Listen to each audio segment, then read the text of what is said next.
कि आजकल क्या हो रहा है कि महाराज जी बहुत सारी लड़कियां इनके पास आ रही हैं, मतलब उनके जो प्रेमी थे उन्होंने उनको छोड़ दिया। वो कह रहे हैं कि महाराज जी मेरा जो क्वेश्चन था ना वो ये है कि मैं 15 साल से इस फील्ड में काम कर रही हूँ।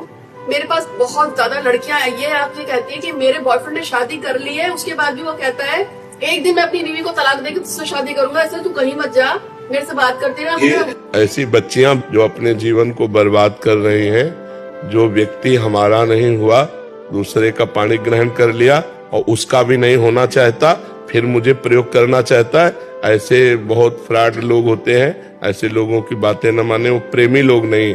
प्रेमी तो वो होता है एक बार हमने आपको स्वीकार कर लिया, अब चाहे विश्व सुंदरी आ जाए तो हम किसी की ओर नहीं देखेंगे, उसे तो प्रेम कहते हैं। अब पाणी ग्रहण भी कर लिया और कह रहा उसको भी छोड़ देंगे। जब उसका नहीं हुआ, जिसका हाथ पकड़ रहा है, तेरा नहीं हुआ, जब उसका हाथ पकड़ लिया, अब उसका हाथ पकड़ लिया तो फिर उसका नहीं हो रहा है, तो ऐसा फ्रॉड आदमी किसी का नहीं हो सकता है। बच्चियों को समझना चाहिए, ऐसे लोगों से दूरी बना के रखना चाहिए।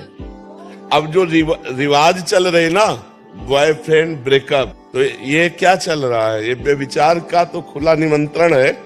इस लड़के से बॉयफ्रेंड की मित्रता की, फिर महीना 2 महीना के बाद इससे ब्रेकअप हो गया, अब इससे शुरू हो गया, फिर इससे ब्रेकअप हुआ, फिर इससे शुरू हुआ। ये है क्या?